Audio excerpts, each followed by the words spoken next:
Well, hello everybody. Welcome to my channel. My name is Jack, or should I say, hello there.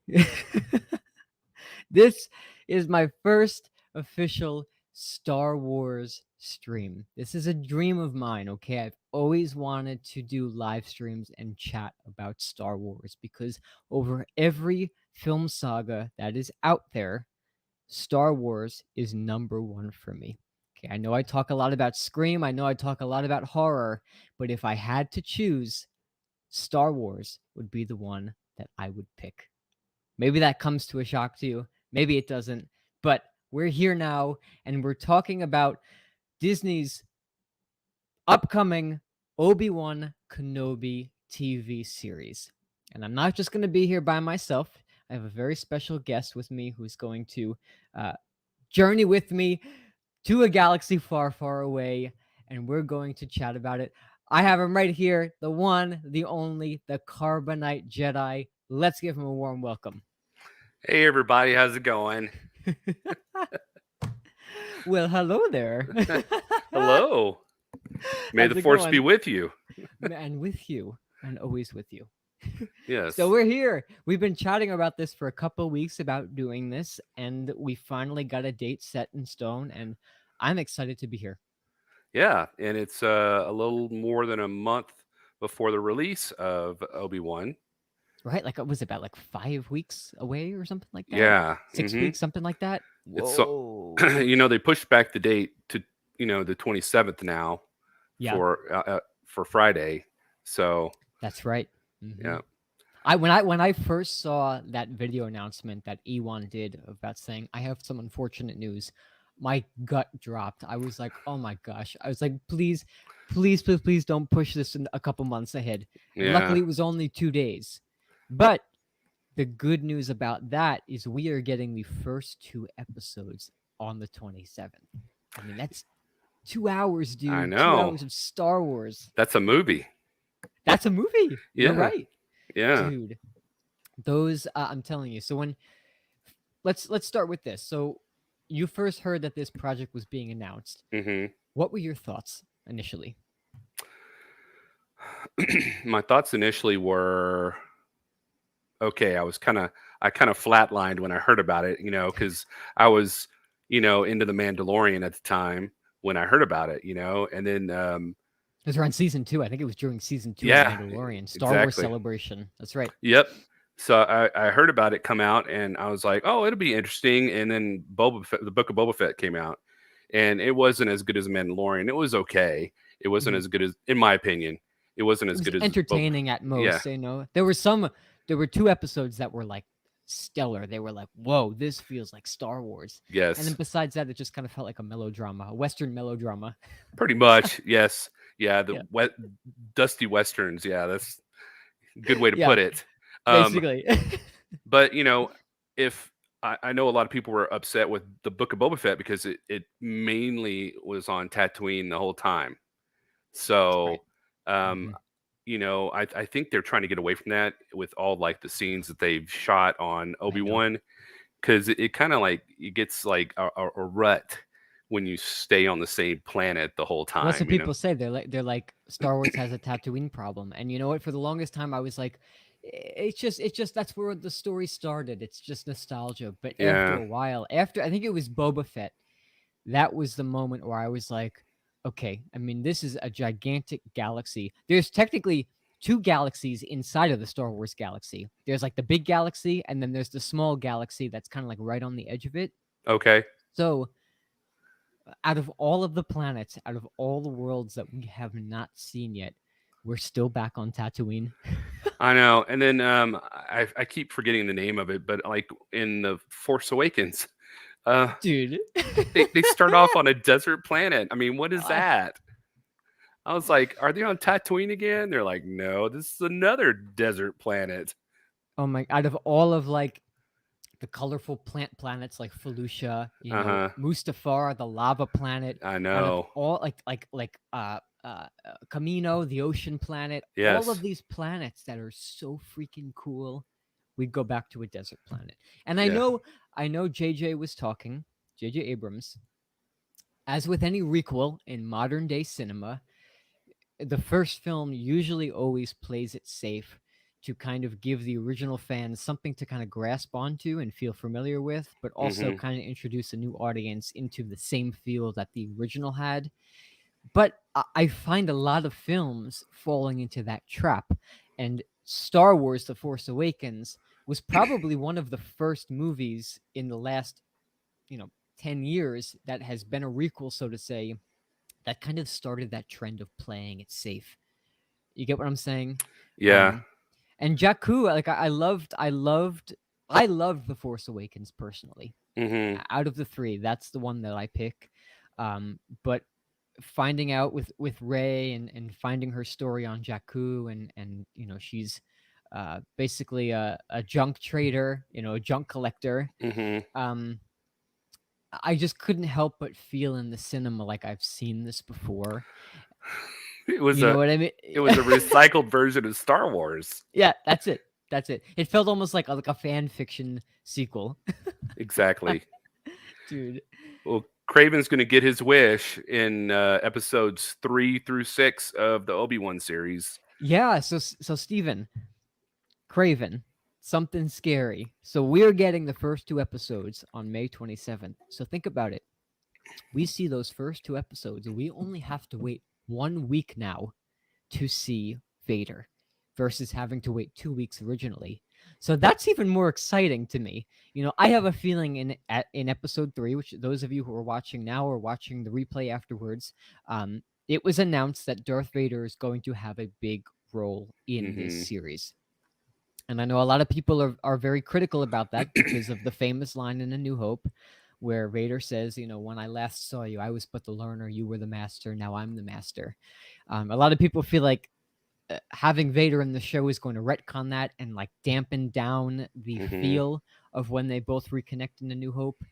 So I myself am a little skeptical. I mean, I always want more Vader, but they could pull this off right and still make that line powerful. And I think I trust Deborah Chow. I think she knows what she's doing. Plus, John and Dave, obviously, they have some creative input, I'm assuming. Oh yeah, yeah. Yeah. Well, I mean, it's what 10 years since the Revenge of the Sith, Revenge of the Sith, yep.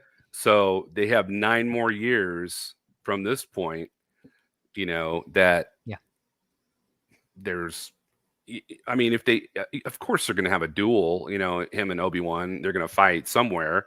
Oh yeah. Probably not on Tatooine, but Yeah. somewhere. And Yeah. also they have to also fix the plot in Star Wars where Obi-Wan has the lightsaber and he gives it to Luke and he says, "Your father wanted you to have this." Hmm. So, Hmm. Yeah. you know, Yeah.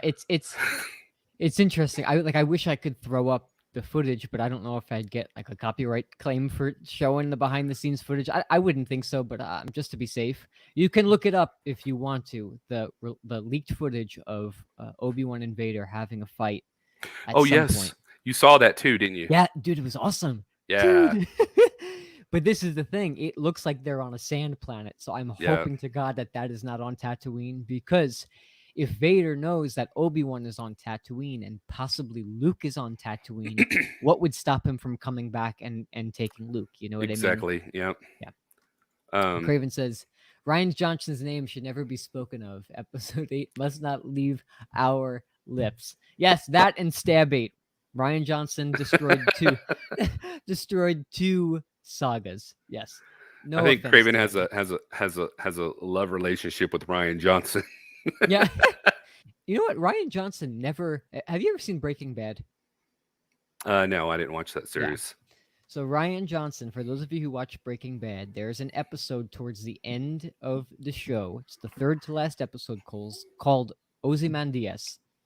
And it is the only television episode to have a 10 out of 10 rating on IMDb Hmm. because of how outstanding it is. And Ryan Johnson directed that. And you know what? I liked Knives Out to an extent. So it's not like I've seen Oh, everything bad. Have you seen it? yes, Knives Out is excellent. I loved it. It's great, right? Yeah. So it's like I think Ryan Johnson should probably stick to making his own content because I think he knows it better. Um And with episode 8, of course, as with any sequel to a requel, you got to start treading new ground. And I think he treaded a little bit too much new ground, if that makes sense. Yeah, maybe not. Maybe he shouldn't do sci-fi. You know. That's true. Like Steven says, Ryan Johnson can write an amazing murder mystery. Knives Out is fantastic. There you go. Yep. Jamie Lee Curtis in that outstanding movie. I like Oh chuckle every yeah. time I watch that movie. It's smart and it's witty. And he's got a Oh, second one coming out now. So he does. yeah. But for Obi-Wan, Yes. after seeing that footage of Vader and Kenobi having that duel, it was like, what was it? It was Hmm. like 8-second footage. I mean, it was Yeah, eight it was seconds. if at that. Yeah, yeah. I mean, it was like all you did was see them standing, and then Obi-Wan gets like force pushed back, and Hmm. Vader's just standing there menacingly. Which, when I saw that, I probably replayed it about 20 times because I was like, "Is this really happening? Like, am I actually going to see Ewan McGregor as Kenobi again?" Yeah. You know. Now, what do you think about this? We've seen in the trailer, obviously they're going to go to other worlds. All right. Hmm. We see Kenobi walking around on another planet, which I thought was Coruscant, but it's not Coruscant. No. Do you know of the name? I know you made a video on it, I think. Yeah, I made a video on it, and it's a brand new world they're introducing, and I cannot Right. remember the name of it, but it's like a neon city, uh, Yeah, more like China, Chinatown, you right. know. So it's got that kind of feel, Yeah, and I don't know if he's there for some kind of business or what, but they show the Inquisitors, they're tracking people. So yeah, I don't know if yeah. they're tracking Obi-Wan or if they're tracking other Jedi or what. So Right, right. So the Inquisitors, everybody's complaining about how the Grand Inquisitor looks, but I mean, there's no way. First of all, what do you think about how he looks? Have you seen Rebels? I saw a little bit of it. I'm trying to get Okay. through Clone Wars right now. I'm Oh I'm yeah. I'm halfway through, but I saw a little bit of him, and the only difference is that is that he's got a fat face. That's it. I mean, Right. that's Right. I all. mean, I mean, you saw Cad Bane in Boba Fett. I oh was my like, what's the name gosh, of the show? he Yeah, did it. They were fantastic on dude. him.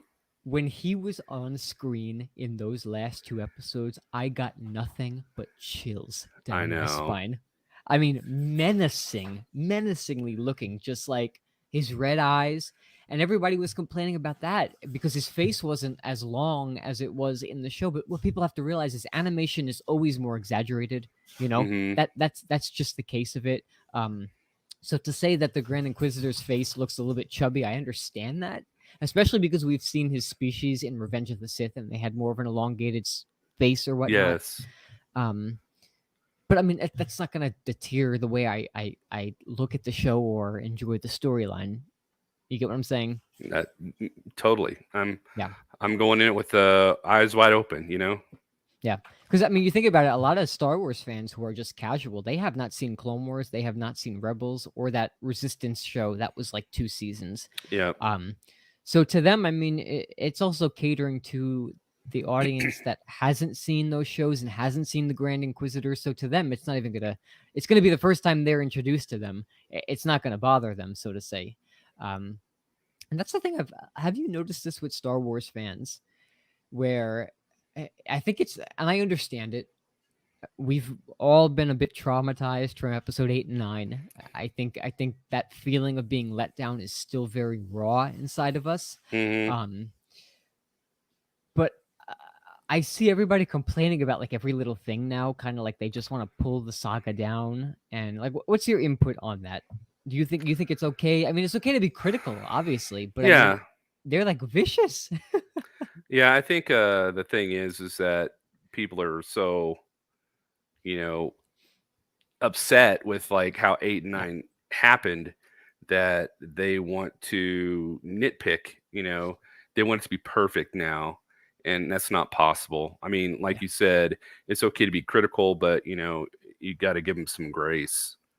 You know, always, always. so That's just the creative art. You know what I mean? And when you get to, you said you saw some of Rebels, hmm very different art style to the Clone Wars. I prefer Clone Wars art style over Rebels, Hmm. but the Rebels art style grew on me the more I watched. But it's very exaggerated. I mean, even in Clone Wars, look at how Count Dooku looks. Yeah. His face is gigantic and his nose is gigantic. Yeah. So it's like, it's just an animated telling of a story that happened in that galaxy. And I mean, I think we should be lucky that we're actually getting an Obi Wan Kenobi series. I never thought this was possible. No, I 5 didn't years either. ago, never thought that we'd even see Ewan reprise the role or whatnot. Um, Now, we know Alec Guinness, who was Oh. in the original trilogy. Rest in peace. When we see Obi-Wan in the trailer, he still looks pretty young. I mean, he's got Hmm. he's got all his color in his hair. He's like Yeah. rocking it. It's like down to his shoulders a little bit. It doesn't look like he's aged a bit. He's got a little scruff on his face. That's it.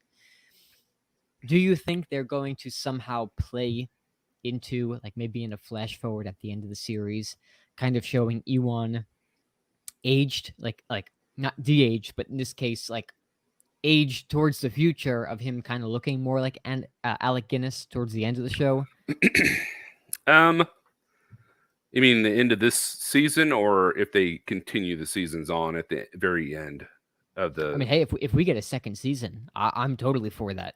But if Yeah. it just ends at episode 6 and like the last 5 minutes of the show are like a flash forward to like the minutes right before he meets Luke in A New Hope. Yeah.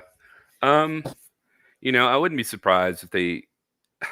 I would hope they would use Ewan McGregor as the Obi-Wan, Yeah, but knowing how Disney pushes things, and they might try to do a CGI version of Alec Guinness. probably. Yeah. So I would like to see Ewan McGregor Yeah. as Obi-Wan, but like in Maybe he could voice it. Maybe he could voice it, and then yeah, they just like deep fake the whole like. Doesn't yeah, need to be anything, but like maybe him sitting in his like little cabin in the middle of the desert hours before he meets Luke, and like maybe yeah, he's meditating and chats with Qui-Gon or something like that, because that's yeah. that's a big suspicion that Qui-Gon is going to make an appearance. Oh, he Yeah. is. Was it He is. confirmed? Pretty much. Yeah, yeah. Whoa. So here's my thought for Obi-Wan is that he's at the beginning of the show, pretty much he's just a broken man, and the only thing that gives him life is watching over Luke. I Mhm. think if Luke wasn't there, Obi-Wan probably just would have given up and Oh passed yeah. away. Yeah, and that was Um, my worry hearing about this new show. I said to Zach, I was like, I want to see Obi-Wan in the beginning of this show destroyed. I mean, emotionally destroyed. He lost his religion, he lost his whole purpose in life, and now the only thing he has left is watching over Luke. yeah, But I want to see him in this emotionally distraught place. I mean, I think it would be 9 years later after experiencing the trauma that you did during Order 66. I'd assume you'd carry that with you everywhere you go, right? yeah, yes. Of course, everybody that is dead Yep. or in hiding. Yep. Um, the person who was supposed to be your best friend apprentice has totally turned to the dark side, and he's tracking you down to kill you. Mm-hmm. And yeah, I just think that with the trailer that we saw, Yeah. Ewan's just like a totally destroyed person. You know, Yeah. he looks like a hobo. You know, Yep. and he's working these dead end jobs.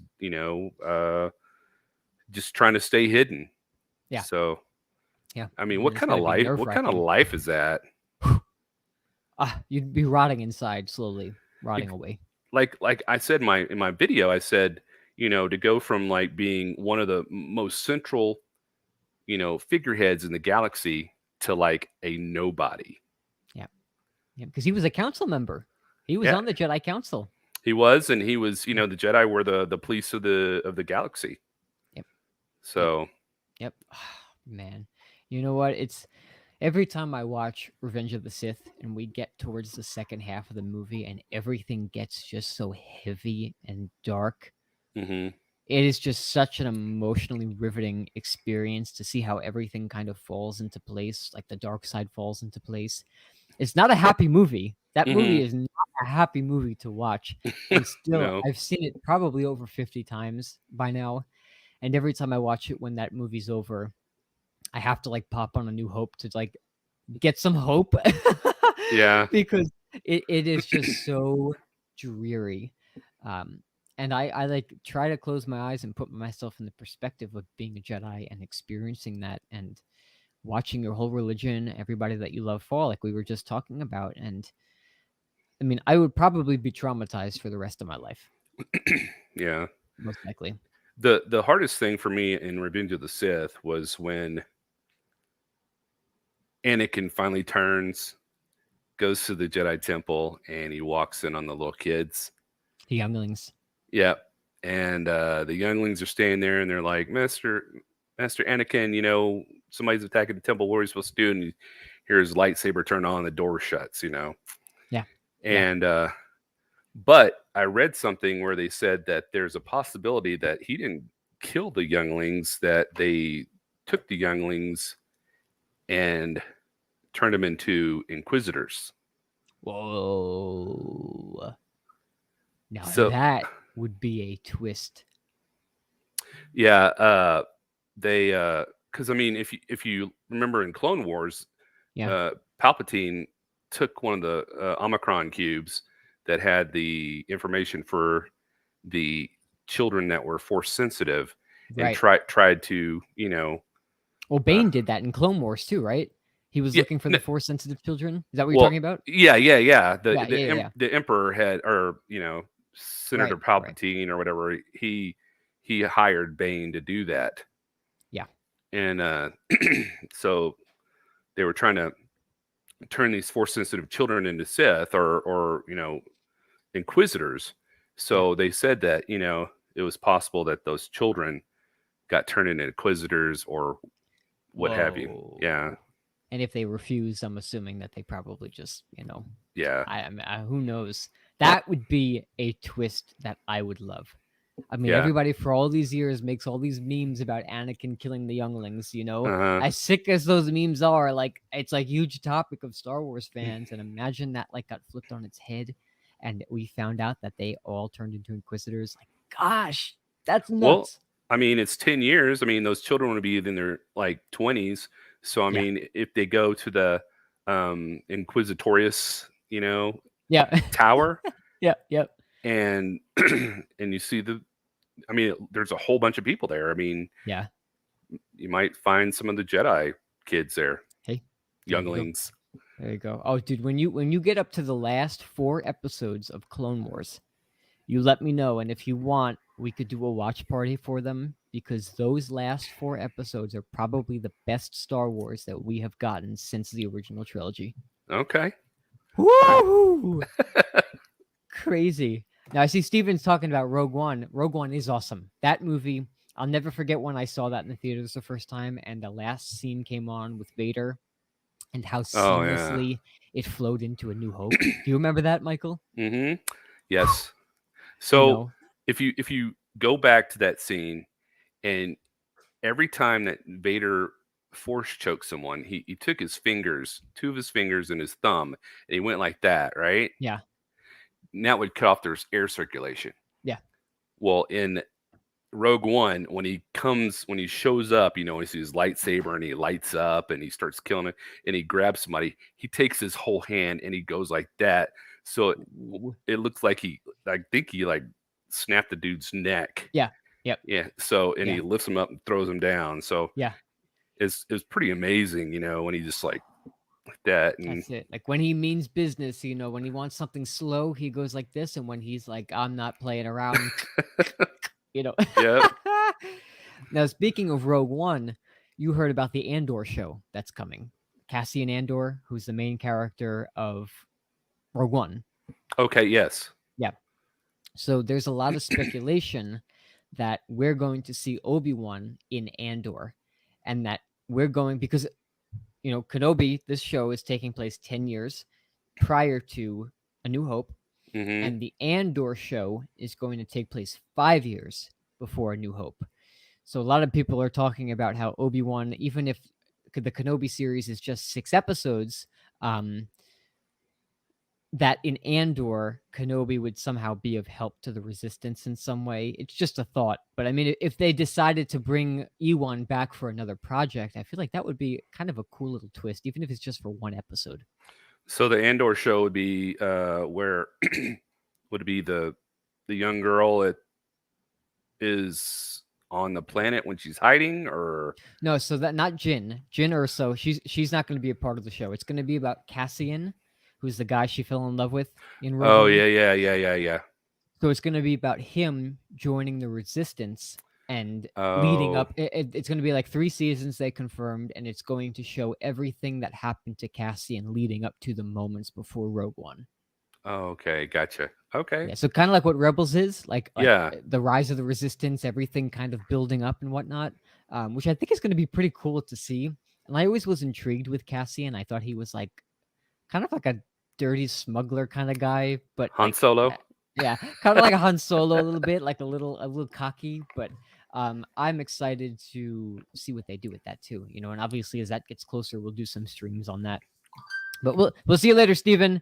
Thanks for coming in. I can't wait to see. Breaking Scream 6 news just dropped. All right, we got some filming dates. All right, as soon as I'm done with the stream, I got to check it out, man. I'll see you soon. All right. I guess Paramount got back together with everybody else and got everything settled Oh yeah. Oh yeah. Oh yeah. Jeez, man. from I his don't know. April Fools. Yep. Whoo. What was I gonna say? I was gonna say something about Obi-Wan. Steven bringing in the Scream 6. It always winds up back to Scream. We were doing a Halloween stream last night, and like half of it afterwards we were talking about Scream, and we were like, oh, here we are talking about Scream again. That's his favorite series. That's it. Yeah, it's one of mine too. That's number 2 for me after Star Wars. I am just such a sci-fi guy, and for me, like when I watch sci-fi, when I watch even Star Trek, other sci-fi shows, even Interstellar, like I don't look at them as fiction. I look at them as like a possibility of where we Mm-hmm. can end up one day, you know? And you even look at a lot of George Lucas talks about it. The Jedi religion was based on many different Eastern religions talking about the Force, about the life force, about the chakras, you know? Mm-hmm. So, I mean, I also believe if we become an evolved enough species, you know, we could learn to tune into that stuff too. I mean, who knows? We only use 10% of our brain. Imagine we used all 90% of it, what we could do. Yeah, that'd be crazy.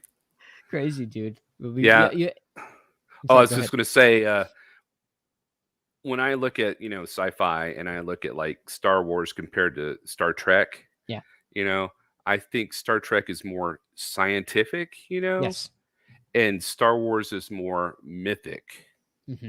because you Hmm. have your Jedi and the Force and all this other stuff. Whereas Star Trek, you have all these calculations. Lasers and yeah, Yeah, the blasters. No, the blasters is Star Wars. What do they call them?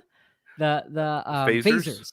phasers. Phasers. Yes. Yeah, Uh, phasers beam me up, like teleportation, all that stuff. yep. So that's more of like a technologically advanced Mm-hmm. civilization without any like spiritual mystical aspects of it. Yep. But Star Wars, I love how it has a blend of both. Yep. Futurism, but also mysticism and a lot of like life lessons in Star Wars. I mean, look Yeah. at Yoda. Everything he says can pertain to you in your own life in a Yep. way. Grandmaster Yoda. And that's why over Star Trek, I've always gravitated towards Star Wars, even as a kid. But I do love Star Trek. There's a lot of people that battle back and forth between the two, and I am like more Star Wars, but I also love Star Trek in a Me way. too. Yeah. Yeah, a lot of fun, dude.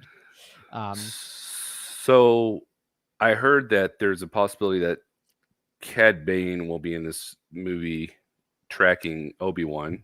I was just about to get there. Oh, were you? That's what I literally was going to say. Did you see the shot in the trailer of the Inquisitor walking down the alleyway and you saw a gun that was a blaster that was very similar to Cad Bane's? Oh, yes, I did. Mm-hmm. Yep. Whoo! Ooh, But is that the Inquisitor fighting Cad Bane? it might be. It might be. Because Cad Bane doesn't die at this All right. time. Right. So I mean, it's like I've always wanted, because especially everybody complains about how the fact in Empire, you see Boba Fett, you see Bosk, you see all of those other bounty hunters, but you didn't see Cad Bane. So everyone's like, "Oh, did Cad Bane die by that point?" But we know now he didn't, because he's alive after the fact in Boba Fett. So everybody was so like, they said it was weird that they didn't see Cad Bane at that point, but they have to realize Cad Bane probably wasn't created in the mind of George Lucas by then. But how cool would it be if we saw the Inquisitors or even Vader? Bane and Anakin, they've faced each other several times. Imagine Vader gets wind of the possibility that Obi-Wan is out there, and he gets Bane to kind of come in and search the galaxy for him. Yeah, that's a big possibility right there. Well, I know they're going to have. I did a video on one of the bounty hunters, Forlom.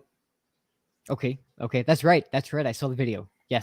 He's a droid who Yeah. rewrote his own programming and became a bounty hunter. So, dude, he's going to be in the movie or show.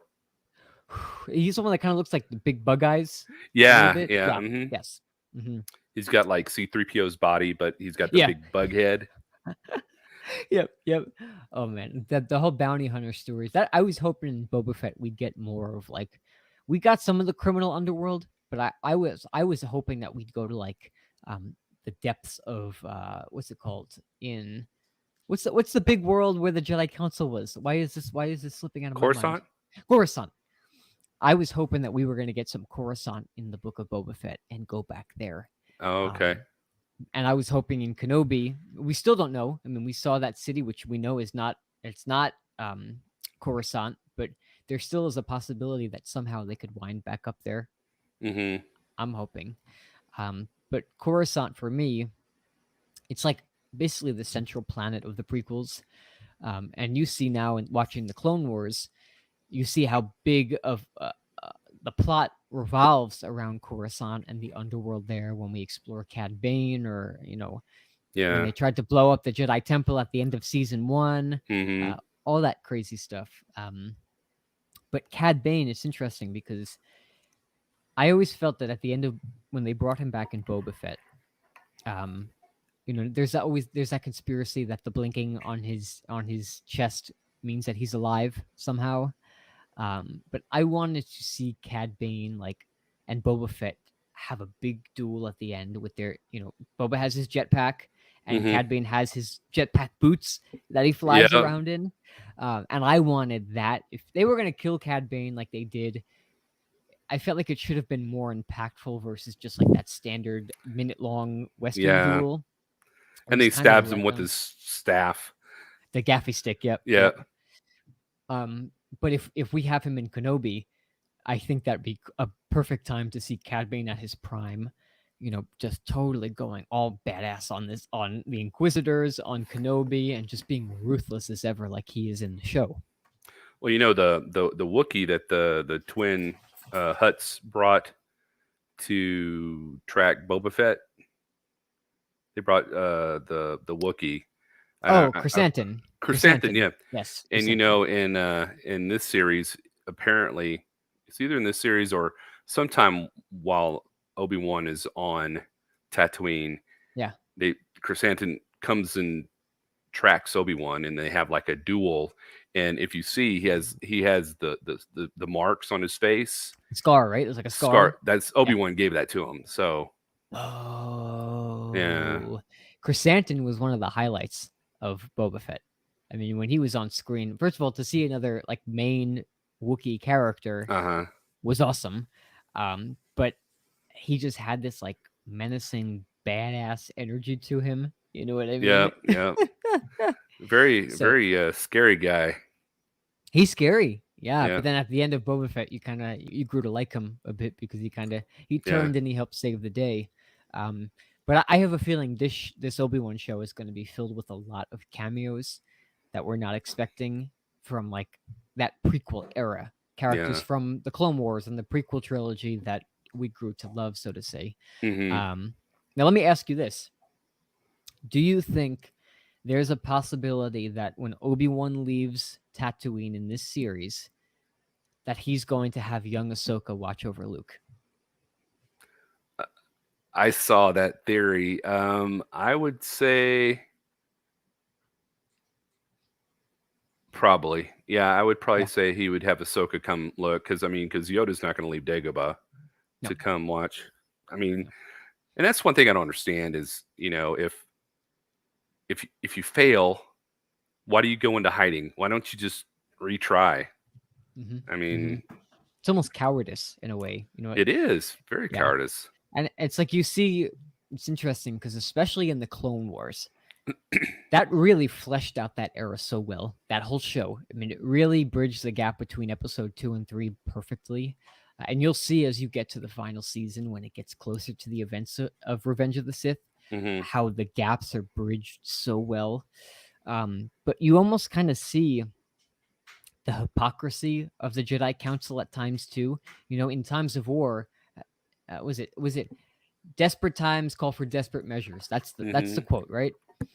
So you kind of see the hypocrisy of even Yoda at times in the Clone Wars, uh, and I think it's like between episode 3 and 4 now, it's like that healing and transition period between what happened at Revenge of the Sith to what happens in A New Hope, and I think that all of the Jedi are so traumatized by it, but them being the wise masters that they are, and Yoda especially being over 900, he's over 900, right? He says in Yeah. Return of the Jedi. Yep. Yep. um you'd think that he would kind of have a bigger grasp on it, uh but I'm not.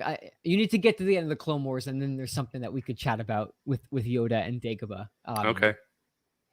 But yeah, I always thought it was weird, especially like Obi-Wan. I mean, you could tell in A New Hope that he still has a little bit of trauma, especially when he's talking about Vader and Hmm. Anakin, and he's not letting Luke know right away who his father really is. Yeah. And you could see he, like, when he talks about the Clone Wars and when they're in Obi-Wan's hut, like 30 minutes into the movie. I fought with your father in the Clone Wars. He was an excellent pilot. I'm Yeah. paraphrasing, but No, you my can dad was see. was a spice pilot or Yeah. whatever. Yep. Spice Runner or something like that. Yeah. Um, and you could tell he has this like reminiscent emotion where he's kind of just reliving everything in his head, but he looks more healed than you would expect. So I have a feeling whatever happens in the Obi-Wan show, I think we're going to start off seeing him a broken man. And then I think by episode 6, when we finish that, I think we're going to kind of see a little hope in his eyes, uh, and hopefully transform from there. And then that's how we get to Alec Guinness Obi-Wan. So you think he'll have more hope, or not not more hope in the fact of like, it's going to change his status of being in hiding. I think he's still going to be in hiding, but I have a feeling he's going to have just that little glimmer of like, I drive a little bit. I mean, he's watching yeah? Luke. You see him with the binoculars in the trailer, Hmm. um, but more of like a contentment with his role right now, so to say. I mean, we Hmm. don't. I have no idea what's going to play out in this series, and I think they did a good job putting together the trailer, because they didn't really give too much away besides the Hmm. fact that the Inquisitors are going to have a big role in it. They didn't even reveal Vader in it, No, not not at at all. all, except for the breathing at the end. Yeah, That's it. just Um, one breath. that's it. That's it. Was it even a complete breath, or was it just a? I, I think it was just like the inhale. I think that's all it Yeah. was. Yep. So It's Zach, awesome. I haven't really played any of the games yet, but Yeah. I've seen a lot of the videos of them. So I'm not sure how the beginning's going to be, but Yeah. I just think that he's just going to be broken and trying to find some kind of redemption Yeah. for himself. Yeah. Because I think he's probably going to he's going to put everything on his own shoulders. You Right. know, Mm-hmm. so Almost like he blames himself for Anakin's turning. pretty You much, know. yeah, yeah. Yeah. Yeah. I mean, I that was mean, like a brother to him. yeah. Well, I mean, and then if you look at it, Yoda, his last apprentice was Count Dooku. That's right.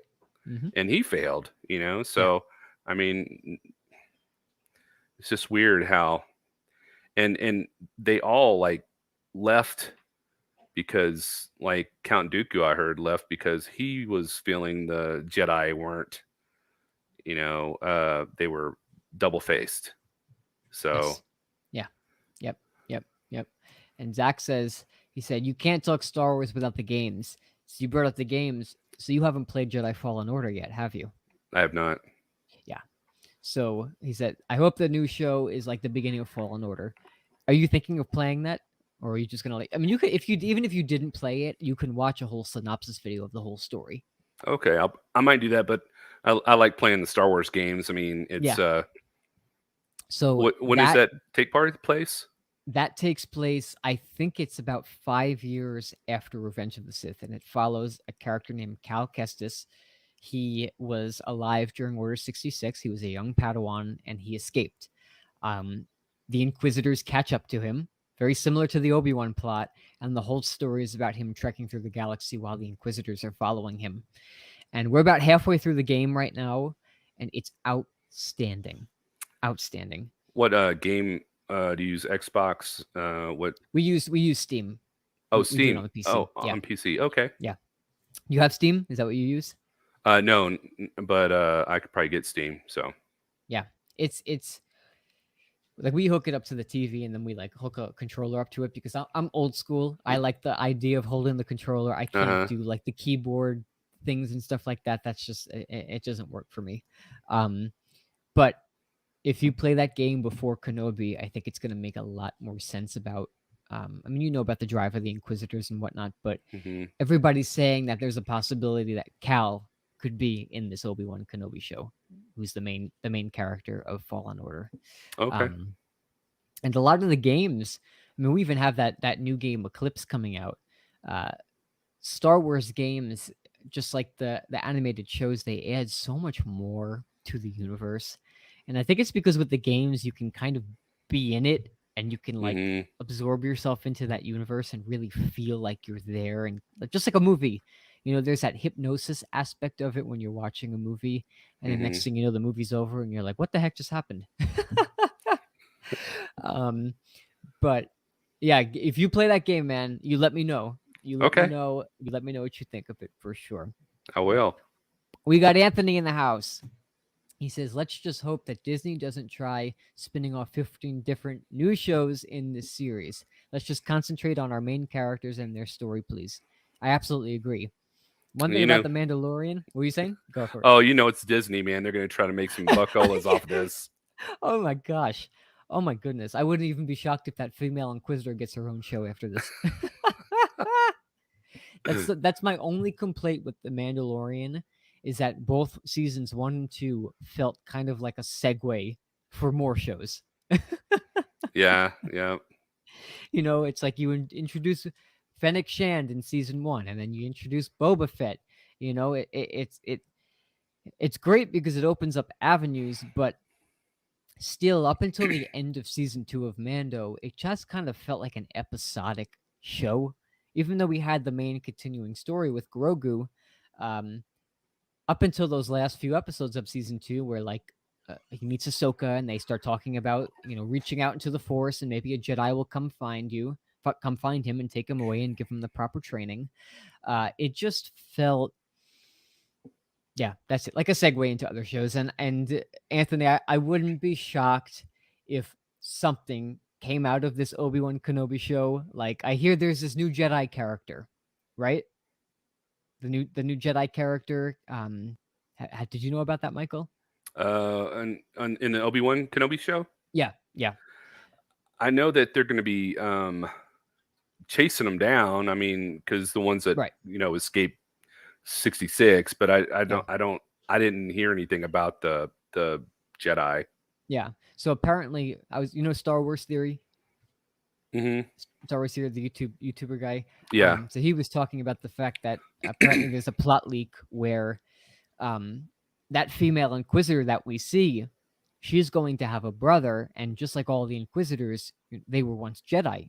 Obviously, they were Hmm. always converted, and Obi-Wan is somehow going to get connected with her brother character who's in hiding, which I don't know who's playing that character. I don't know anything but what I've heard about it. Um, but apparently Obi-Wan and him are going to team up, and that's going to come to a forefront when his sister, who's the Inquisitor hunting down Obi-Wan, finds that Obi-Wan is with her brother, and that's going to be a kind of huge, big plot detail that drives a couple episodes. So if that Jedi survives, I wouldn't be shocked if they did a spin-off series with him. You know. Mm. So absolutely, but I know what you mean, Anthony. It's like, let's just get a straightforward story without like spending all of our time getting introduced to new characters, which are going to have their own shows in a couple years. Yeah. And I hope all is well for you. Yes, Star Wars is awesome. It is awesome. So cool. Now, Michael, what do you feel? This is like a little off topic for Kenobi. What do you feel about an Old Republic show? I think it'd be pretty cool. I mean, I tried playing Star Wars Old Republic a little bit, and Yeah. it was pretty cool. I mean, I would love to for them to build some backstory and some ancient history, and it's sort of like I'm a big Lord of the Rings fan too, and so I know Amazon is putting out the the second age of That Lord of the prequel, right? Rings. Yeah. Yeah, Yeah. it's a prequel, and so they have a little bit of backstory, but they got to like fill it all, Yeah. and so it's going to be pretty fantastic to Yeah. see that. And I think Old Republic would be a really good way to introduce Star Wars in a fresh new way. Have you seen the cinematic trailers for the Old Republic? Yes, with the two Dude, brothers and stuff. dude, and like you see like all the Sith and all the Jedi just in this insane lightsaber battle. Uh-huh. Woo! I mean, after the lightsaber battles we got in the sequels, which basically looked like two people just whacking sticks at each other, imagine like this big Lord of the Rings battle style of just Sith and Jedi, and all you do is you see a merging of red lightsabers and all different color lightsabers just Yeah. going at it at the end of a big show or a trilogy. I mean, we could even do an Old Republic trilogy. Yeah. Because let's face it here, Star Wars is at its strongest when it's a cinematic experience. There's something special about going to the cinema and seeing a Star Wars movie. It's almost like a ritual. On the big screen, man. Dude, and like all these crazy Star Wars fans are screaming and cheering when the Star Wars logo comes up. Yep. I've always wanted a Star Wars live action show since I was a kid, and we've got that, and we've got many more coming. But I don't want them to forget about the roots of where they are. Mm. Because originally Kenobi was going to be a movie, kind of like Solo was a standalone movie. Yeah. Yep. You heard about that. It was around the time of The Last Jedi, I think, but then they canceled it because of the backlash of that and Solo. Which I thought Solo was a great movie. I loved it. I had fun. I Yeah. enjoyed it. Yeah. I mean, was it my favorite? No. But I mean, it's a fun action, crime, adventure, Western type movie. Yeah. That's it. Taking place in the Star Wars universe. And you got Woody Harrelson in it, man. I mean. Oh, dude. Yeah. Yeah. Even Zach says, also due to the games, there's a lot of canon lore that they can use. Yeah. A lot of canon. I mean, I just got on Audible one of the Thrawn books, Grand Admiral Thrawn. Oh, yeah. Mm-hmm. And I know there's a trilogy of books, so I'm going to start listening to like I haven't read any of the books. I've looked through some of the comics. I've watched a lot of like synopsis videos and stuff, so I have a grand idea of like what some of the books entail. Mm-hmm. Only the stuff that's canon now. I mean, I know there's Legends, which is not canon, unfortunately, because a lot of that stuff was outstanding. But there's so much lore in Star Wars that like you could get a college degree on it. I know. I after Return of the Jedi, I bought so many books. Certain just books on what happened after Return of the Jedi. Right. One was where Wedge and Luke went into Coruscant. Because it's like cities that cover the whole planet. Yeah. And they went and tried to find a Jedi temple, there. It was buried in Coruscant, and then So Coruscant was in the books before it was in the prequels? Like it existed in the books like before Phantom Menace came out? yeah, yeah, Oh wow. yeah. Well, the books happened where it was like after Return of the Jedi. So the Emperor's dead, so everybody's on Coruscant now, and Right. you have Leia. She's a senator there again, and you have Luke, and then they have uh, Han and Leia have twins in the book That's series. right. That's right. Yeah. Yeah, And then there's what is it? What was Luke's in the book? Luke had like a girlfriend, right? Or Luke had a wife? I didn't see that one. I think Her her name is like slipping my mind right now. Mira or something like that. What'd you say? Mira. It's something very close to that. Ah, that's gonna eat me up. But I know that was a big thing for Luke in the books because everybody was like, "Oh, Jedi can't have attachments," but Mm-hmm. it was almost like paving a way for a new generation of Jedi, Yep. um, which is interesting because you'd think at the end of uh, the Return of the Jedi, where Luke realized that love saved his father, connection saved his father, love for Leia and Han, his friends, saved his friends.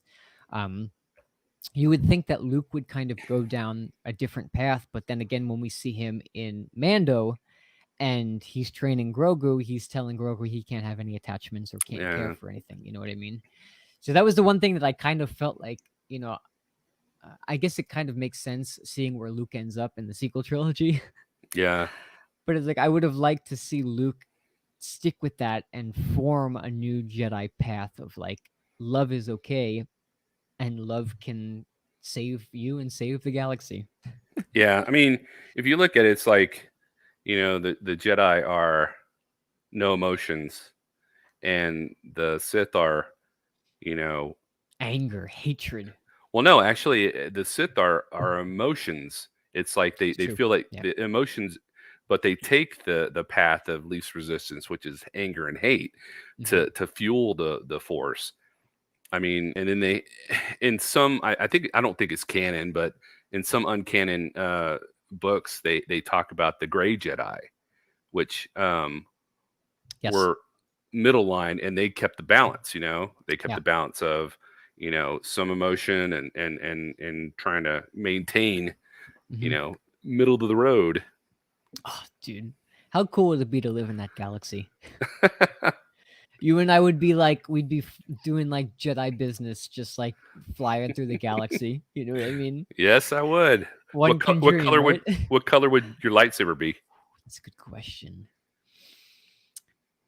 I would have to choose blue. Oh yeah, I was gonna say I like blue, I'm a sucker for blue. Yeah, that's my favorite color. but Mace Windu had a purple one, and I don't know that I like the The purple one balance, too. right? The purple one is the balance, right? Like he Yeah. was able to. What I read about Mace, which by the way, I hear rumors that they're thinking of bringing him back in Mando season 3. That's a straight. That's a conversation for another stream on another day. Is That's if they could, fantastic. I would love to see I Sam mean, he Jackson just back. got his hands cut off. I mean, that's it, and he Right, fell out the window. right. Hey, if Palpatine can survive that, I mean, forget it. Mace Yeah. Windu can. If Stu can come back, anybody can come Yeah, back. yep. Yeah, yep. Exactly. Exactly. Imagine like we get after Mando season 4, and then I'll get back to my point that I was talking about before that. But Mando season 4, we start leading up to, because I have a feeling this is going to happen. I have a feeling that we're going to get a Luke Jedi Temple show. I think we're going to see Luke with his Jedi Temple with, deep fake Mark Hamill, deep fake Carrie Fisher, deep fake Harrison Ford, and then some kid cast as a young Ben Solo. Hmm. Um, and how cool would it be if we saw Luke's Jedi Academy about maybe 20 years before Force Awakens, and we saw like Mace Windu as an old man kind of helping Luke being the son of Anakin and just being one of the Jedi Masters along there with Ahsoka. Ahsoka Hmm. would probably be there, and she would probably really complete her training and finally hone in the position of calling herself a Jedi, which she doesn't. You know, Mm-mm. um, but like I know a lot of people don't want Mace to come back, but I mean, come on, it's Samuel L. Jackson. Hmm. You mean to tell me if he comes back on screen as Mace Windu that you wouldn't be happy? I'd be so ecstatic. Dude, I would cry. Like I know when Kenobi comes on, I will probably be crying every episode. You'll see it when we do the watch parties. Like Okay. I will just be in tears because I mean they're like my childhood heroes. Yeah. Mm. Ewan. I grew up with that trilogy. That was like you grew up with the original. I Yep. grew up with the prequels. Um, I'm I'll be the first to trying to say, grow my Obi-Wan beard before the. yeah, dude. Jeez, man, I wish I could grow facial hair. That's what I was to say, man. Dude, I'm You should try. 23 years old, and yeah, I should try, right? Just like flip on the switch. Hey, I'm gonna grow facial hair today.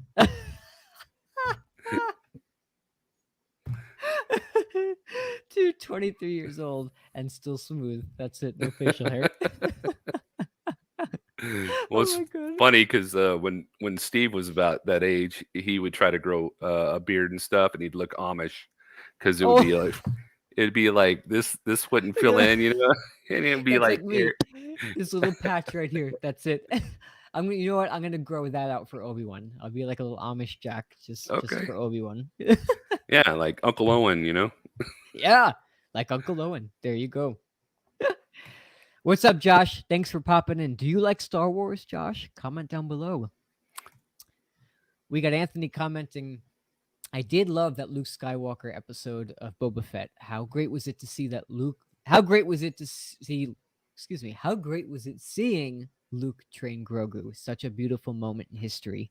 Yes, and not only that, when Ahsoka walked out and you saw Hmm. Luke and Ahsoka on screen together, and she Yeah, said that line, like you're just like your father. I was like, yeah, I was crying like a baby in here. That episode of like emotionally punched me so much that I was like, Zach, go to bed. I'm making a video about it, and that's like my one and only Star Wars video that's up right now. Is after that episode. Um, but absolutely, Anthony, it was great. It was great. So now we'll talk about this with the Kenobi show.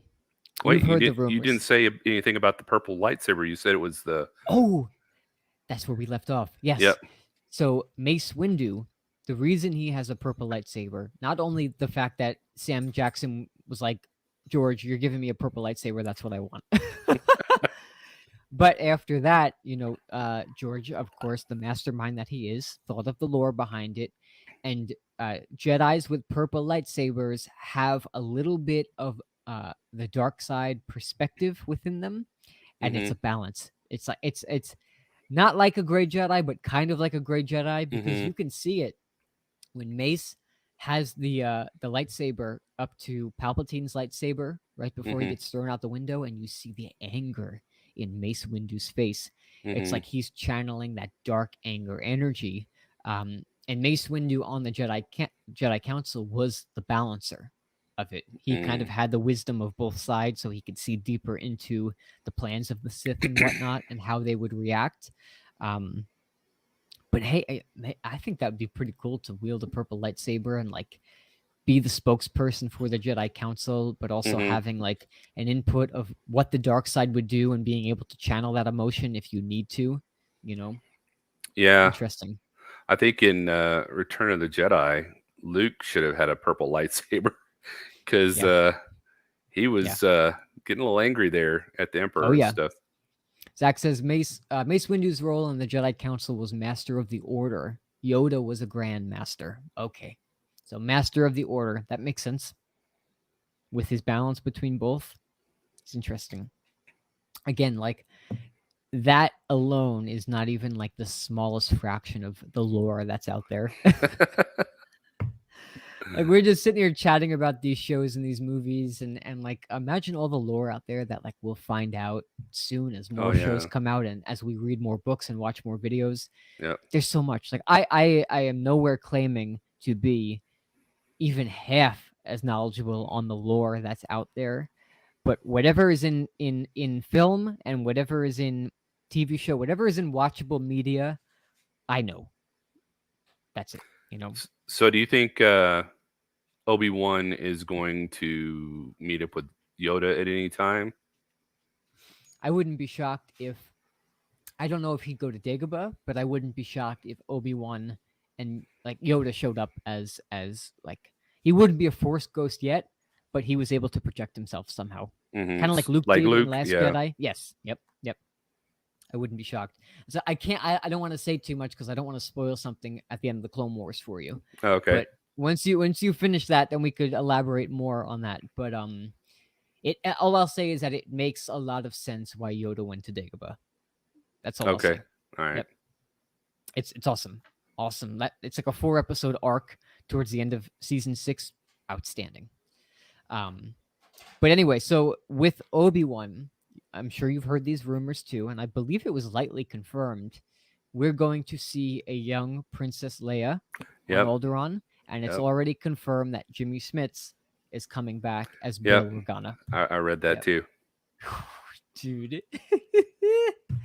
Jimmy Smits is awesome. Yeah. Have you seen him in anything else? Yeah, I just I was trying to remember what else I'd seen him in, but I've only seen him in the only other thing I've seen him in is season 3 of Dexter. He was outstanding in that season, and of course Star Wars. And I feel like there's one other thing that I know him from, but anyway, those two, playing Bale and playing that character in Dexter, like. He's got such a range of emotions as an actor, and in episode 2, 3, and then we saw him in Rogue One again. We didn't really get to see too much of him in the Star Wars universe. I'm really hoping in this show, like Bale goes off with Obi-Wan, and we really get to see him shine in this show. Yeah. What about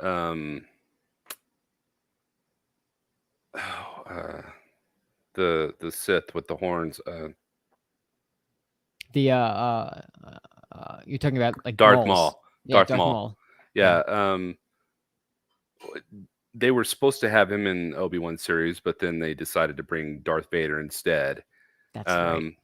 I think what they should do is bring Darth Maul and have him and Darth Vader like duel it out, since they were both apprentices of the Palpatine.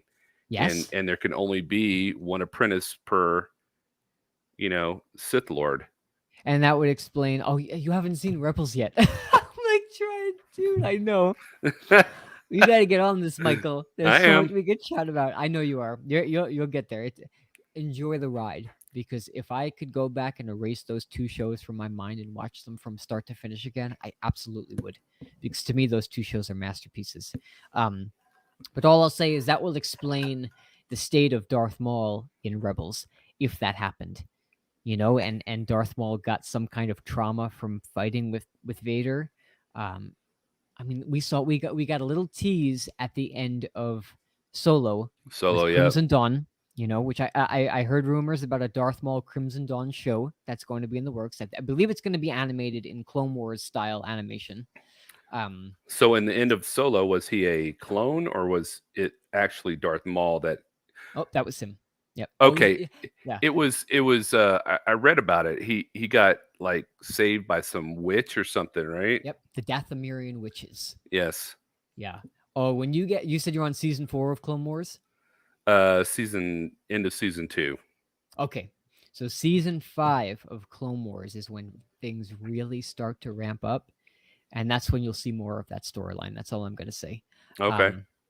But yes, obviously Maul is alive because of Solo, and he, survived obviously getting cut in half. Let's talk. So if Maul can survive getting cut in half, Mace Windu can survive flying out a window and probably using like force or something to grab onto one of those flying cars in Coruscant. Yeah. But having Maul and Vader fight, that would be a cinematic moment that I think Star Wars fans would probably talk about for years on end, and it would make sense if Maul appeared, because Maul has such a drive for Kenobi, which you're going to see uh, after what happened, in the Mm-hmm. Phantom Menace. He cut him in half, and after that, Yeah. Palpatine went to look for another apprentice and found Anakin. So Yeah. there's all that hate for basically him ruining his path, his life, and his ruling, like his ego. Obi-Wan crushed his ego by cutting him in half and showing him who's Sure. on top. Sure, he crushed more than that when he cut him in Yeah. half. Yep. Oh my gosh, man.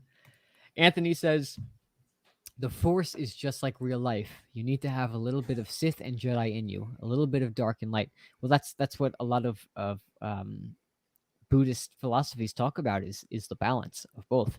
Well, Because yin yang.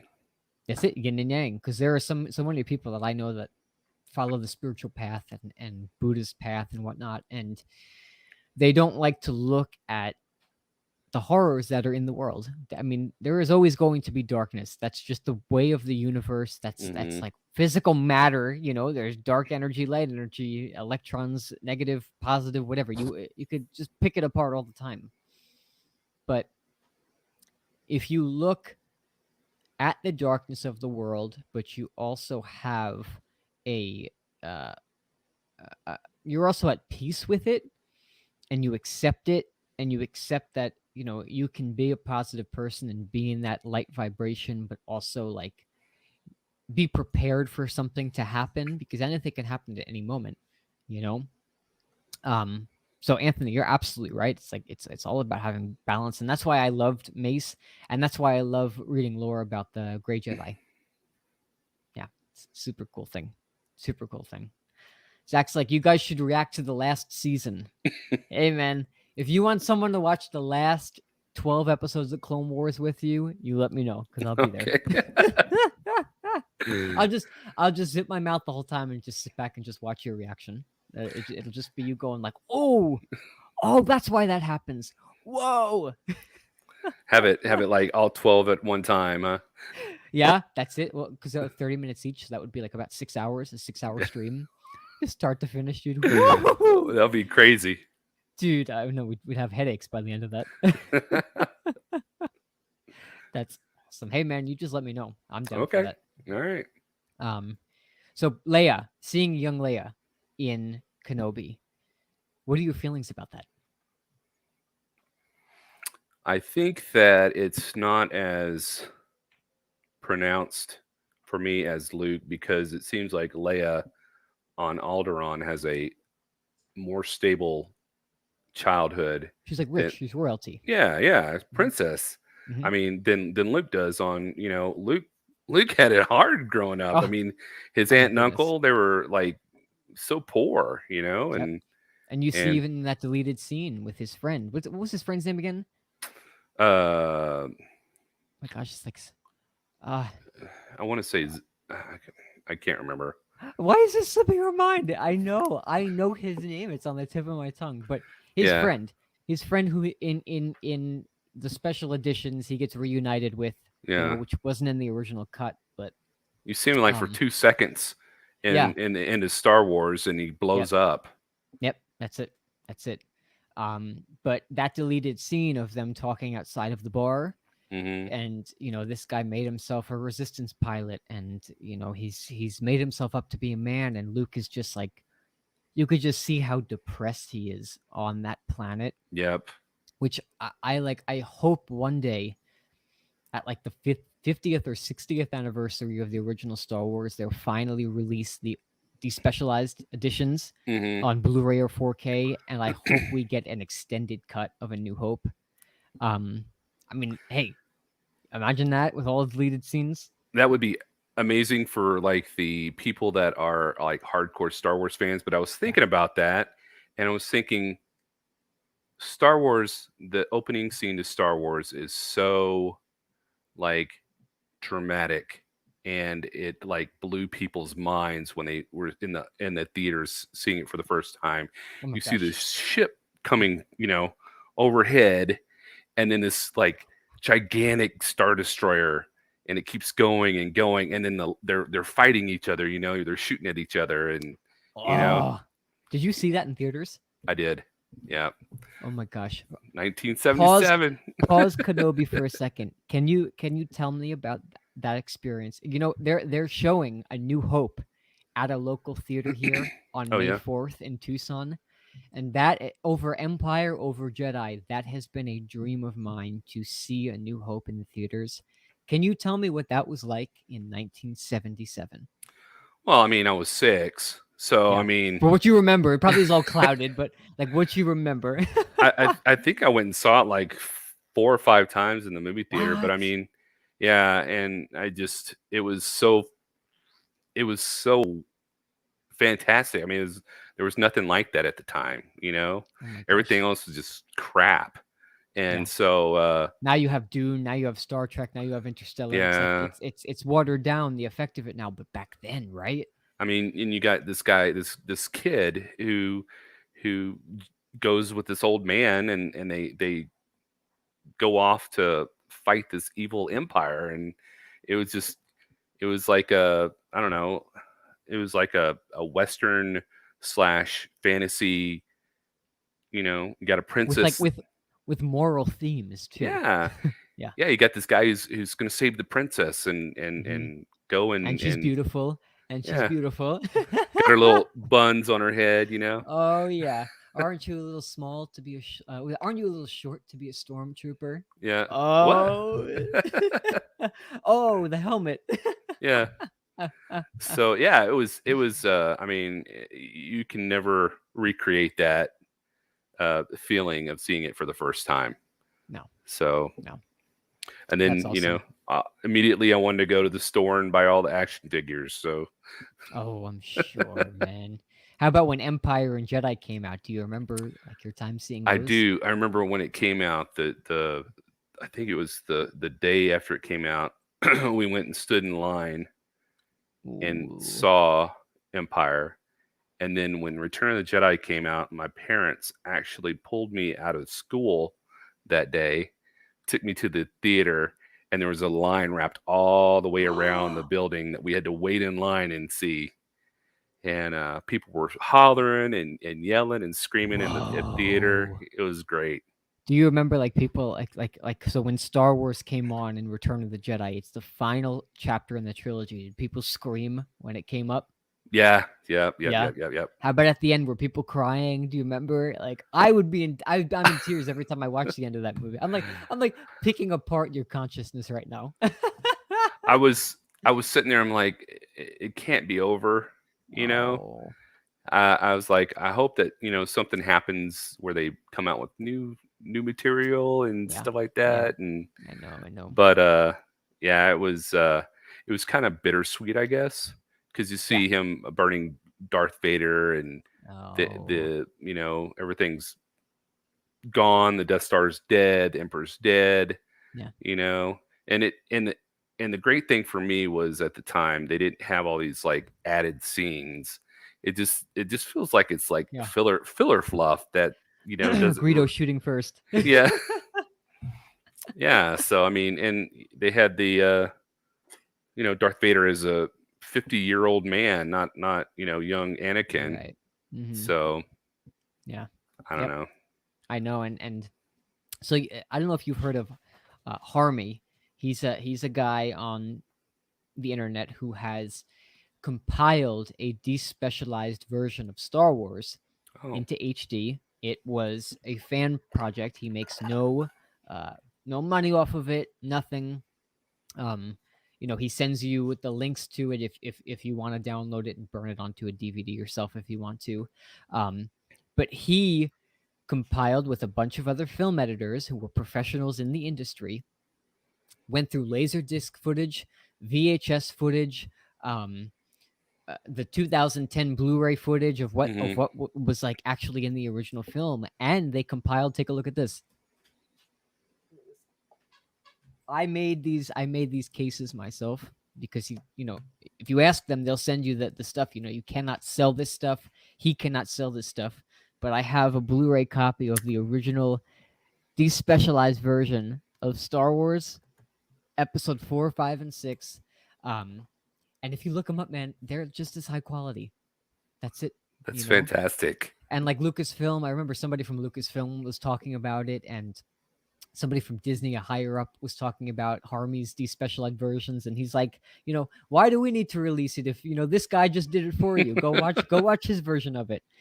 So if you want to see a HD version of those 4, 5, and 6, just look it up. Harmy's Yeah. despecialized versions, and you could watch them right on your computer.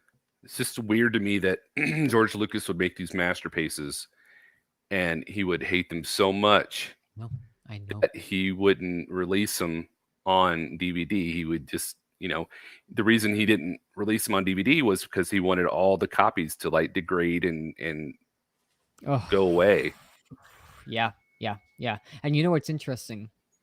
So I grew up with the VHS copies of these original versions. Me too. Like that 1995 final release version with Vader on the front, and then Oh you yeah, get the silver box. Yes.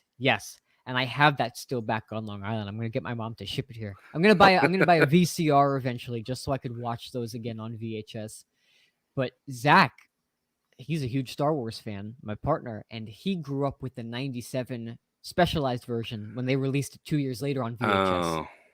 So he never saw the original formats of these movies up until 2 months ago, when I said, Zach, I said, look at what I got now. I said, we're going to sit down and we're going to watch these movies the way they were intended. I said, you see that up there? He's like, well, we have the 4K version. Like, we have a 4K TV. Let's just watch it on there. I said, nope. I said, no, you are going to watch the original Oscar-winning movie. This movie won Oscars for its special effects back then. Yep.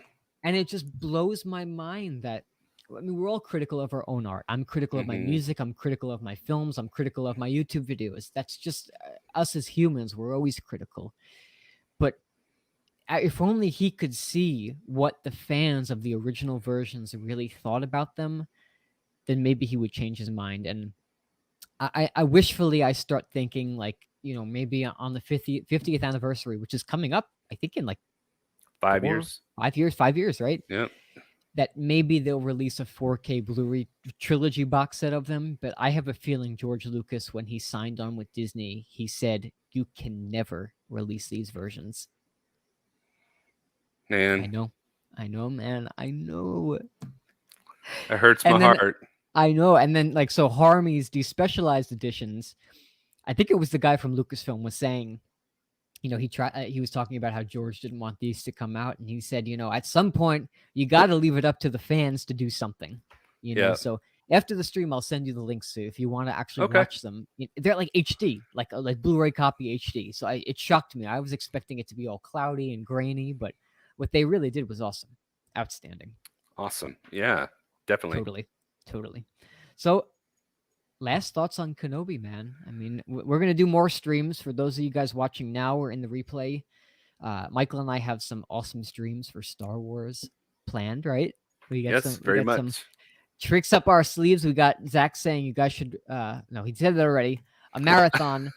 We're already planning a watch party to watch at least episodes 1 through 6, hopefully before Kenobi. If not, I think that's going to be a pretty good, like, spring into summer movie series watch party thing that we do. I mean, like, watch the Star Wars movies together and like chat about it and pick them apart. And eventually, if these Star Wars videos and streams start to get more of a following, people watching in the chat can watch along with us. Yeah, definitely, dude. I know, and it's like I've always, for the longest time, and watching your videos, you've inspired me to like keep going with like looking into more Star Wars content to do. It's like a rabbit hole. It just keeps going and going and going. You'd have your whole, if they stop making content right now, you still for the rest of your life would have enough content to make. Exactly. Yeah, it would. Dude.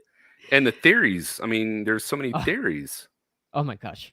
Like, how did Palpatine survive? Is he a clone? Is he this and that? I know there's in the novelization of Rise of Skywalker, they said he's a clone and his consciousness got transferred. That's what it says. Yep. Is that what it says? Yeah. Yeah.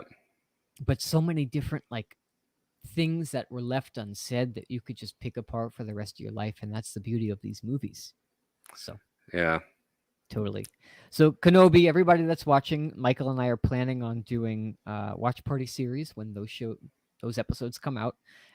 We're gonna watch them. We're gonna talk about them week by week, and then for the final episode, we're gonna have a big finale watch party and chat. And after the finale, we're gonna pick apart the whole season, and we're gonna chat about what we liked, what we didn't like. Fingers crossed there's stuff that that there's not anything that we didn't like, but I mean with anything, everything's flawed, nothing's Yeah. perfect. And just, see after this show where the road's going to take us. And not even just Kenobi, we're going to, when Mando comes back, once Michael gets caught up, even on Bad Batch, you got to watch Bad Yeah. Batch too. Don't forget about that. Yeah, I've that's watched awesome. a couple episodes of Bad Batch already. So Oh, great. So when season 2 of Bad Batch comes out this summer, we got Andor coming out in the fall, and then we got Mando coming out in the late fall. yeah, So we got so much content to talk about for the rest of the year. Yeah, tons. that's it.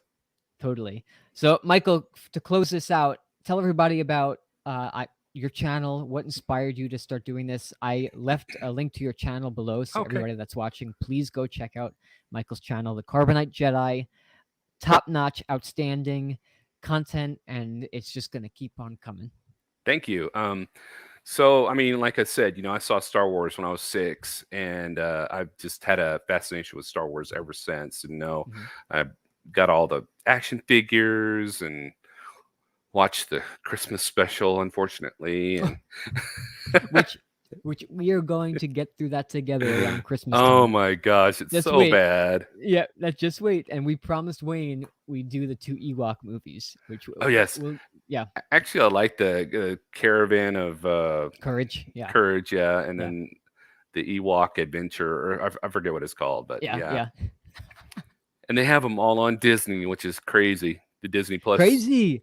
I know. You'd think George Lucas, I mean, he has verbally said he disowns those 2 movies, like they're not canon, but still Disney put them up, so I'm assuming they still are canon.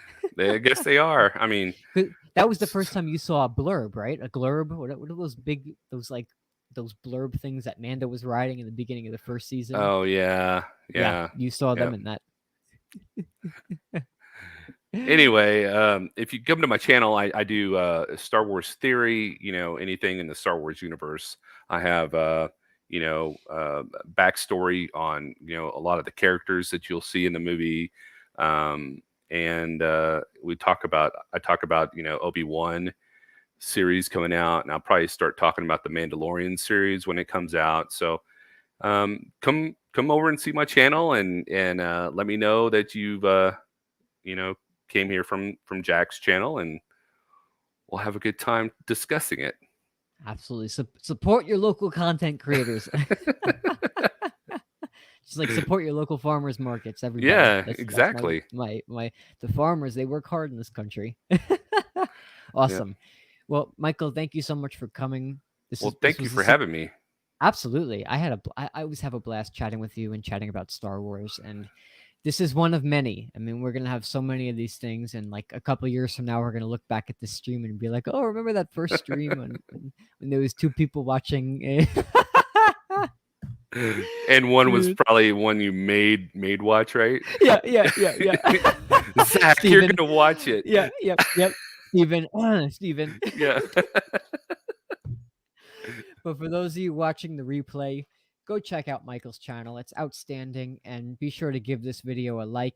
It really helps it get to other people who love this kind of content, Star Wars lovers around the world.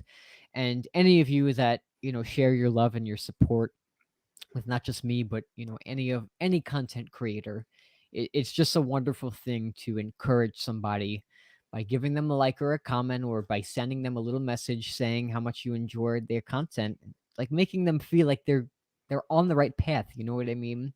Because it's always been a dream of mine to do this. I'm sure it's always been a dream of yours to do this, So it's like any support, it always goes a long way. So any of you guys out there that continue to support, I just want to let you know I am eternally grateful, for sure.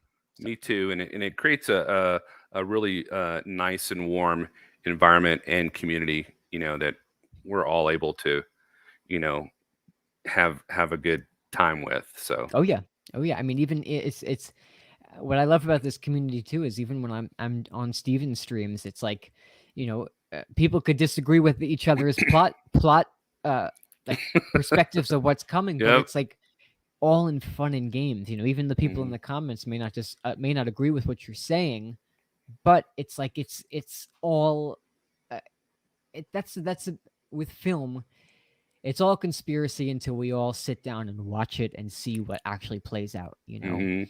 So that's what I love about this community. I haven't seen one mean person in this community that has bashed you because they didn't believe in your opinions on how a film is going to play out. So Yeah.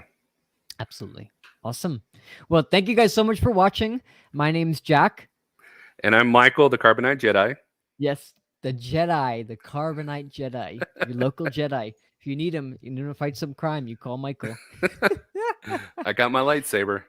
Oh yeah. Oh yeah. And very soon we're going to have a release date for our first watch party. We are going to watch Star Wars A New Hope together here on this channel, and we're going to talk about it. So cheers to Definitely. many more. Bye bye. Awesome. I'll see you guys soon. Take care. Bye.